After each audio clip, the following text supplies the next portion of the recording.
40% of mammal species, male and females, that don't really practice monogamy. All right.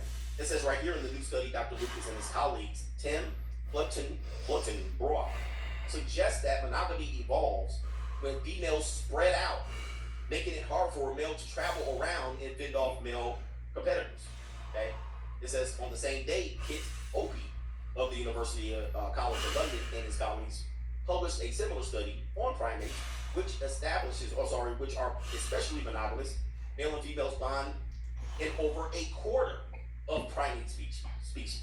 A quarter. And that's popular.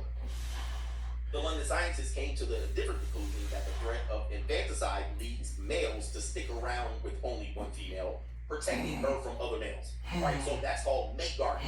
That would be mate guarding and child guarding. So what you're doing is you're basically going to say, hey, because I want to protect my kid and lead them off into a good life, I'm going to stick with this one female, right, and roll the dice with this one, protect not only my child, but protect the mate.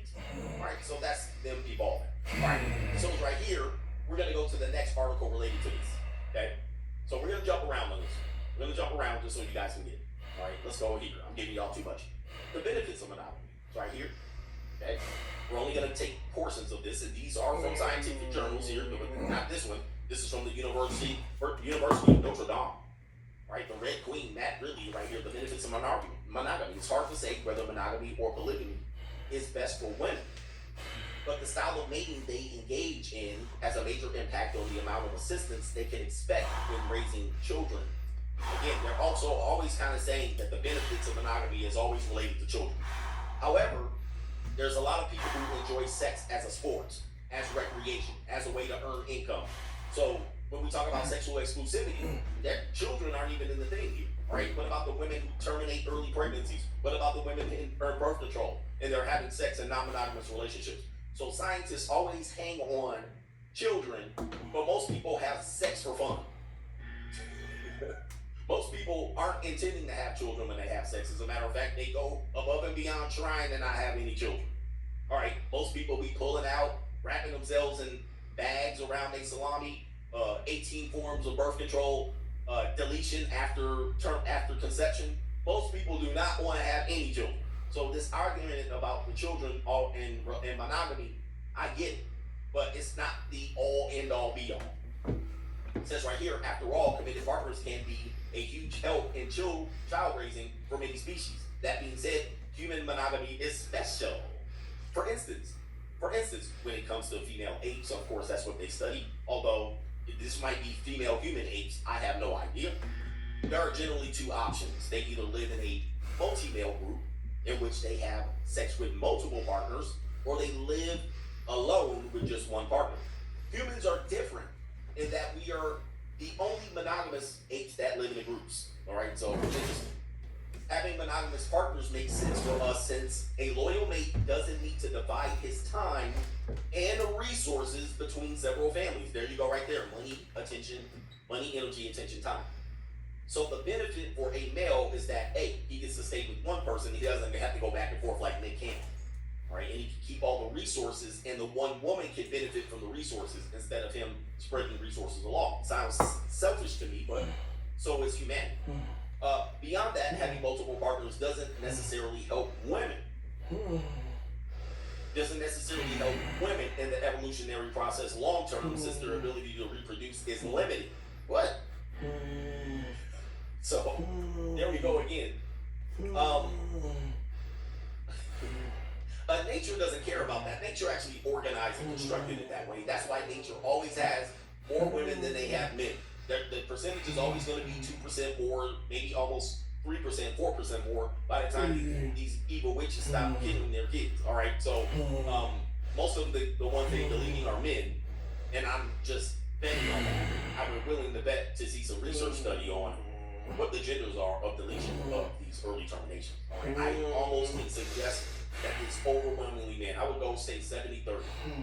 But anyway, with that being said, studies have even suggested that on average, women aren't as interested in sexual variety as men, although we read an article the other day that put that myth to bed. Indeed, the only reason certain female apes would choose to mate with multiple partners is to protect their children, because male apes will only kill children that they know are not related to them. So they're even saying there could be some deception in who he believes he's related to, meaning paternity fraud. Paternity fraud even there. If he believes the child is his, he won't get rid of the child. So stepfatherism is not a part of this. Last part of this, and I'll go on to the next one. However, even in a monogamous relationship, looking for a lover on the side is only natural. Uh-oh. Wait a minute. I thought we were talking about monogamy. But now we're talking about looking for lovers on the side as being natural. Uh-oh. Females of all species are compelled by their desire for a committed partnership, but also by access to the best genes possible. For this reason, the most beneficial system for them is monogamy with the options for affairs. You heard it right. You heard it right. This is obviously a article leaning towards women. And then we have this poly society where they're pushing polyamory for women. But did you just hear what I just heard? It says right here, females of all species are compelled by the desire for a committed partnership, but also by access to the best possible genes. For this reason, the most beneficial system for them is monogamy with the option for affairs. Hold up. That would be not monogamy then. That would be ethically non-monogamous. That would be polyamorous. That would be poly. That would be bi. I mean, that is not monogamy. But of course, you have this feminist system that is actually putting out research that can suggest, oh, it's more bad. When women do it, it's okay. Then they can do it in a more constructive situation. But when men are trying to do it, you dirty dog, you nasty. All right, I thought I would share that. And let's go ahead and give you this right here. Interesting stuff, isn't it? Do you see this? This is why you should go out and read. For males, monogamy can have evolutionary benefits. All right, so now they're saying there's benefits to monogamy, and let's explore them. I'm interested to see. It says right here, whenever a public figure cheats on his wife, pundits can be counted on to trot out the tired old claim that males are simply wired by evolution to be promiscuous. But we just heard that women can be promiscuous and for it to benefit her genetics. Right? Her passing on her genes to the best possible gene. But now they're saying we're going to try out the old claim that men are just hardwired for, Myron Gaines, shout out to him. He explained this beautifully by saying when it comes to biology, we always give a pass for women. Right? We always be like, oh yeah, well, biology, hormones, all of this, and biology. But when they start putting biology on men, they want to just automatically flush it down the toilet. All right, they're like, nah, we don't care about no biology. We don't care about no hardwire. You stay monogamous. You do as you say. Happy wife, and deal with the consequences. Isn't it true? Isn't it true? We just went through a situation where the woman, it'd be beneficial for them to have monogamy with options on the side. Now, that would be natural for women. Yes, that would benefit them. That would be fair. All right, that would be science for women. Oh, we'll accept that. Science for men? Oh, hell no. Flush it down the toilet. Hell what science says. Hell what hardwire says. Just go ahead and just discount it. Just keep it in your pants. It's simple. Just like a kindergartner. Just keep it in your pants. Just keep it in your pants, Tommy. All right. We participate in biology, B-U-I-ology, right? Shout out to Eddie Pesos over there. He says we do biology over here. B-U-I. All right, let's hear another motherless gobbledygook. Two studies released on Monday beg to differ by sticking to one female. They concluded males of many species, especially primates, can increase their chances of siring many offsprings who survive long enough to reproduce. Hold up.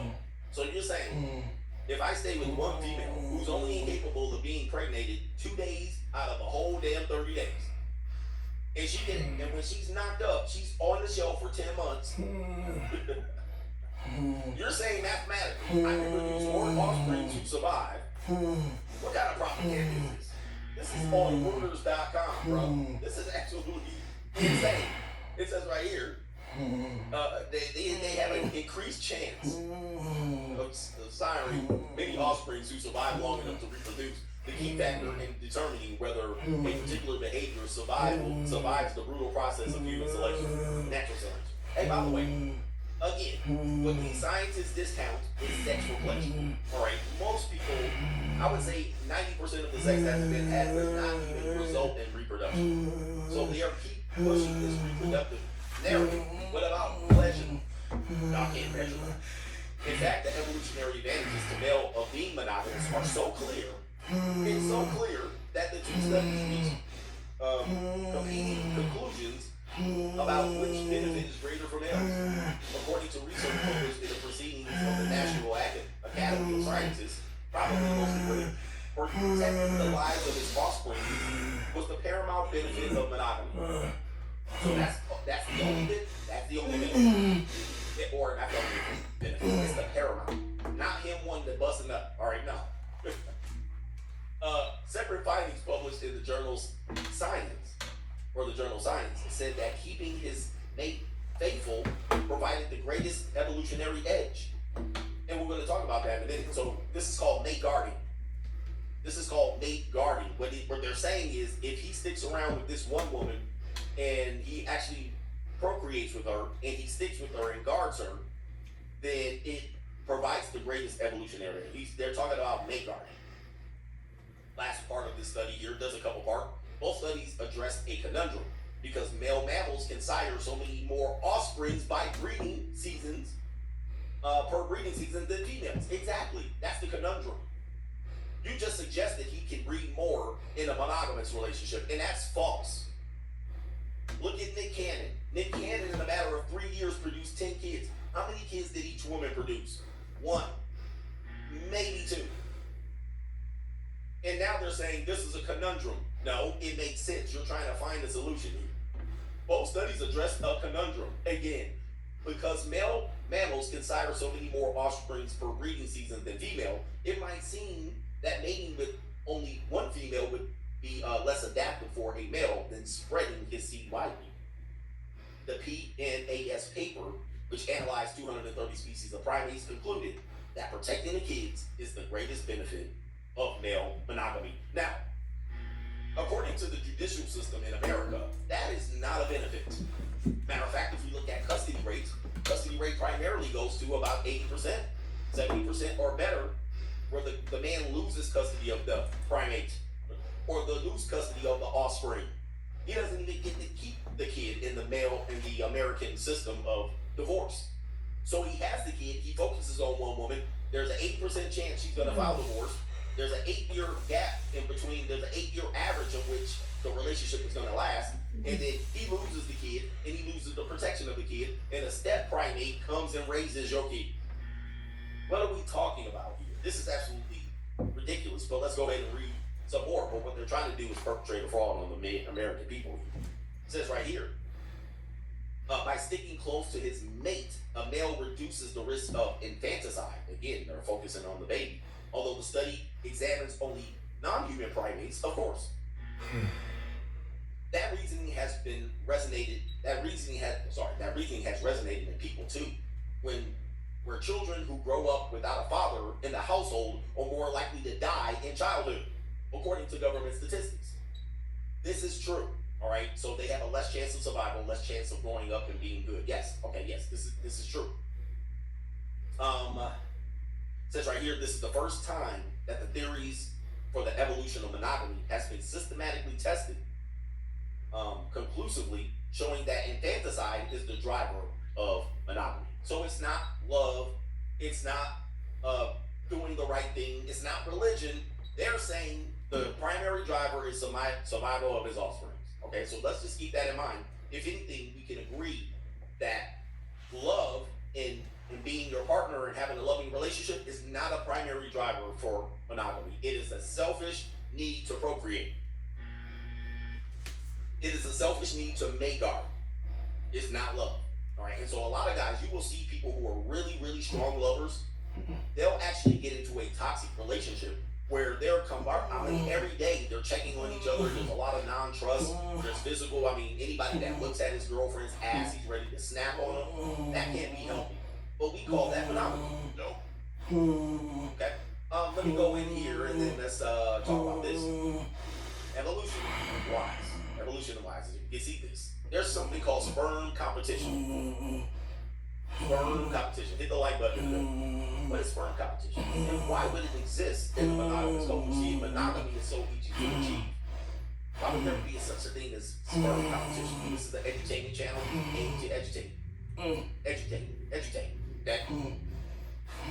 Now, over the years, let's go ahead and read this, and we'll read the layman's version of this on Wikipedia, then we'll read the scientific version, because the scientific version could be a little bit more complicated to understand. Sperm competition. Monogamous people? You say. What does this mean?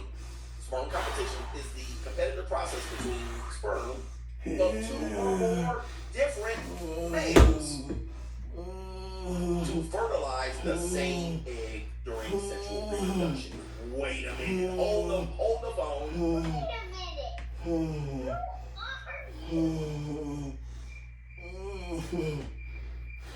Wait a minute. Wait a minute. Wait. Why would that be possible? Women are naturally monogamous. Women are naturally moral creatures. Monogamy is the best benefit. Monogamy is the one we're supposed to be given. Why is there sperm competition in the same fertilization of the same egg? You say, that made me go, I've done dumb things, and I'll do dumb things again. Competition can occur when females have multiple potential mating partners. Uh-oh.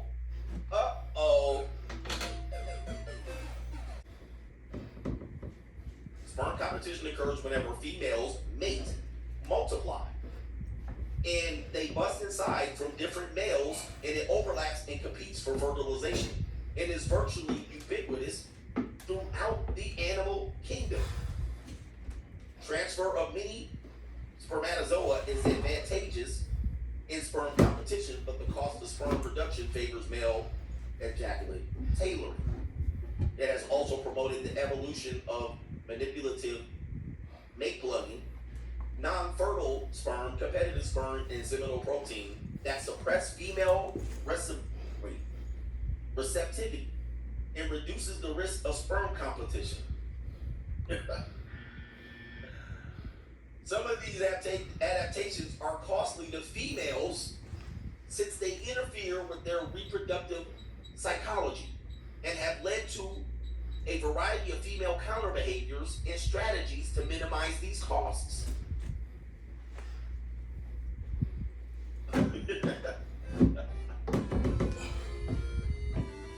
Wait. Oh, what is the strategies? Wait, I'm actually interested. Some of these adaptations are costly to the females since they interfere with their reproductive psychology. Oh, it's physiology. All right, but it should be their psychology.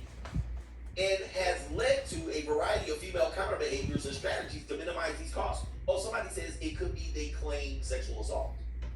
So that's a strategy.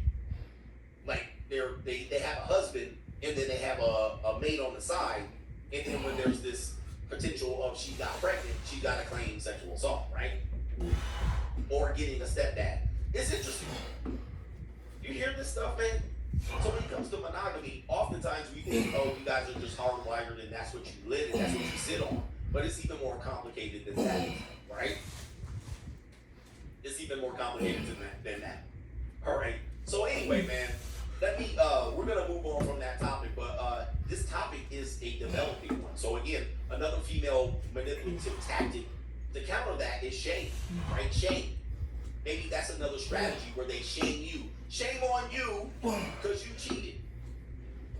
All right, and then maybe she'll find a way to paternity fraud you or claim that you were the cheater. That's another one because Vivica A. Fox is actually displaying that right here. All right, so this is another female strategy, which she does right here.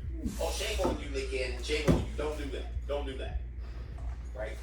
Or her mate guarding, or her financial or resource guarding you. That's another tactic, right? Shame. Interesting stuff, huh? But at the end of the day, our society, and I'll probably put up some statistics here on this, and we talked about it, 9% of mammals are monogamous. We're not monogamous. We're not hardwired for monogamy. When it comes to women, they're not monogamous. Most of you have never been monogamous a day in your damn life, so I don't want to hear it. Temporary sexual exclusivity is at best what you've been able to do, and even then, you guys overlap. If you're over the age of 26, forget it, all right? That's not happening, all right? It's actually a myth of this thing here, but we do get social pressures from both sides, people calling people heathens. We do have a culture of people actually being just absolutely, how should I say, Sodom and Gomorrah, if you will. I think that's a different thing here. But it is what it is. It is what it is. But it's one of those things, I think, our culture, because we're Puritan culture, we look at it as a negative, and we always blame the men. It's your fault. You're the cheaters. But in essence, you're seeing that women are the ones playing that fuzzy line. Women are the ones that we evolved to try to defeat the possibility of our offsprings being hatched by another man, right? Paternity fraud and so forth, right? Oh, man. Anyway, let's take that point down, and let's give you another point before we go into the... Oh, wait a minute. Oh, there it is right there. White modern women believe that they own children. Let's play a clip here from one Judge Judy. This is a clip that's been going around for a few years. But this is a young woman. Her name is Renee LeBlanc. She's probably 36 years old right now. Right here, she's probably in her early 20s. Age 20, it says right there. I believe it says potentially under that caption. And this is what she's going to say right here. Fathers are not second-class citizens. Let's hear her interpretation of what she thinks it means to be a mother and what it means to be a father. Let's go ahead and roll. Do you have a child with him? Yes. That's not your child. That's both. Okay, child. Just a second. That child is both of yours. So either you take the child or he takes the child. He's the father no less than you're the mother. So, Because then he told me he was going to take a while with him at 1:30 in the morning. I had to know second. just a second. So he said, if I'm going to leave my house, if you're telling me to leave the house, I'm going to take my daughter with me. Even though I have sole legal custody of her. No, don't. Yes, I am. No. At that point, are you telling me you had a court order giving you legal custody of your child? The answer is no. No. No. No. Okay, so what's happening here is, for people who don't have children, what's happening here is there's a praying mantis, obviously. They broke up, she had a kid, the relationship blew up in your face, which most of you guys don't anticipate this happening. And it happens. Most people are conditioned to actually blow up families after they have a baby. They say somebody's got to go, and it's you. So she has the unconditional love that you cannot provide. So she wants unconditional love. As a man, you can never give it to her, but the child will always give it to her. The child will always love this person as their mother, and now that she's experienced this form of love, your form of love will never be able to be. In essence, the father wants to leave the house, and he wants to leave with the daughter. Now, in most mind-numbing lemmings, Ammenegger's mind, when a woman does that, it's automatically a force. If the woman leaves the house, she automatically is probably going to take the child. And the child is going to go with the mother. I mean, this is almost overwhelmingly the mindset of American people. Oh yeah, she leaving, of course she taking the kid. Well, the roles have been reversed. He said, oh, if I'm leaving, I'm taking my daughter. In which we just discussed, in monogamy, it's more beneficial for the man to be around his offspring. But now y'all want to switch gears and say, well, if the man leaves, he should just leave. If the man moves to another state, he lost out. So goes his offspring. See, y'all want it both ways. Do you want your cake and eat it too? If it's his offspring, should he protect it? Shouldn't he be able to go and take it with him? See, y'all like, no. Yeah. According to what we just talked about in the scientific evolutionary development of monogamy, yes, he should be able to take the baby with him. But most people think, nah, it should stay with the mother. And then the mother goes on and believes, I have authority and legal custody of this kid. No, you don't. And Judge Judy called her out. She's like, hold on for a second. I know the case. I know the facts on the case. You don't have sole custody. You took sole custody. You kidnapped the kid from the father. You held the kid hostage away from the father. You believe you had sole custody. You gave yourself sole custody. You make the father jump through hoops and hurdles to see the kids. And then when the father doesn't fight, you, by virtue of that, just take sole custody. You make the creation. You make the situation of the environment such that the father does not even want to participate with the kid because he has to go through you. So you believe you have sole custody, but you don't. And Judge Judy called her out on her abusive, manipulative tactic. And she tried to go in the judge in the courtroom and national television to say she has sole and legal custody, and she don't. What she has is a father that does not want to deal with her. And thus, he has left the kid with her. That's all that has happened. And many of you guys thought you had a deadbeat daddy, and all you had was a bitter mother who created a scenario that was so uncomfortable to be participating with you, and then you found out that your father wanted to be there the entire time, but he just could not put up with your mom. Okay, let's go ahead and roll this clip again. Not again, let's finish the clip. But a lot of you guys that want to have children with American women, this is what you're going to deal with right here. Look at this face. I don't care what the color or race of this person is, right? I guarantee you, if given the chance, most fathers will probably do a way better job, especially when they're getting child support great from them and stolen from them. If they could use those resources to prepare the kid, they probably do a better job, especially if you got another girl in there to raise them, a junior college girl, an au pair, a woman from overseas to come back and then take care of daddy when the kids go to bed. But anyway, nobody can dispute that.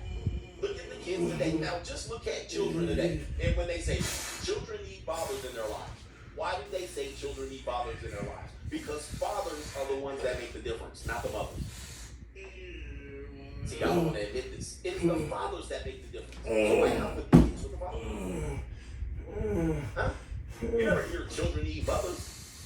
They don't need them. Especially after the age of 12, they're not that important anymore.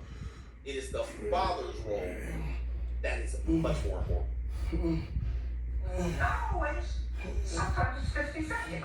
But it's on a case-by-case basis. But anybody that says to me, you can't take my daughter with her, it's not yours. You made her together.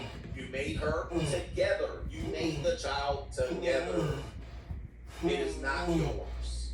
So all much more judges would talk like that, but of course, Judge Judy is not under the Title 4D court, in which judges get kickback and their salaries paid for by tearing apart families in the building.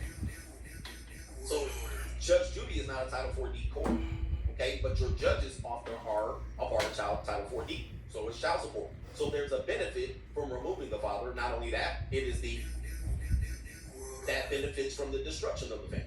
All right, but that is neither here nor there. It is what it is. Let's get to the super chats and the contributions. Appreciate y'all for being here.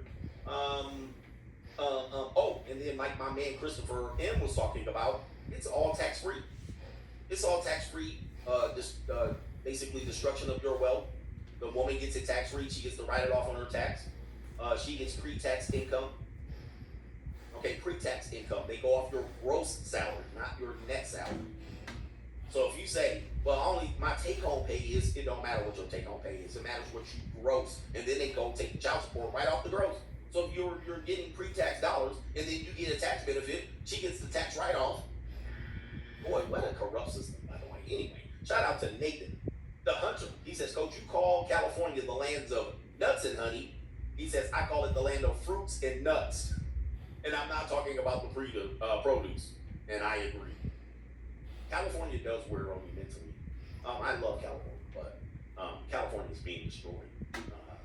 But the reason why they can destroy California is because it's the best.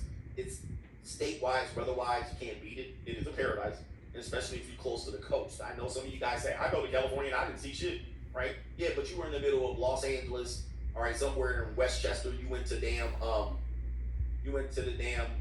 Roscoe's Chicken and Waffles. Yeah, I mean, listen, you went to West Hollywood, you hung around downtown LA. Yeah, you didn't see nothing, right? What you want to do, I don't care if you're in Northern Cal or Southern Cal, you need to be on the coast, all right? You need to be on the coast. That's the only way you judge California. Anything more inland, all right? That's like going to Orange County and say, I hung out in Irvine.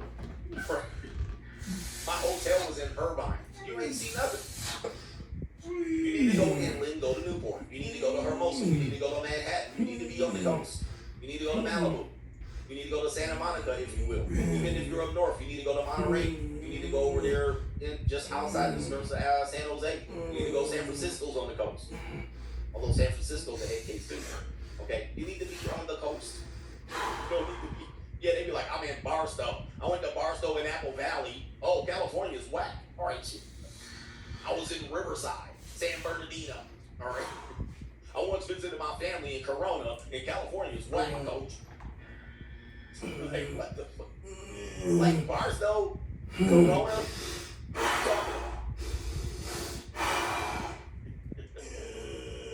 Anyway, California California is the coast, and then the rest of it is Nevada and Arizona.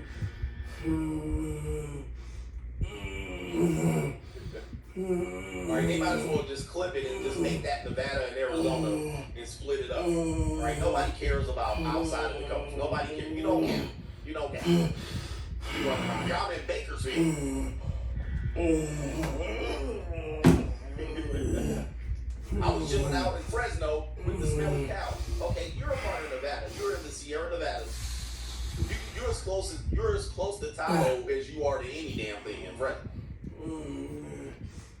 Right?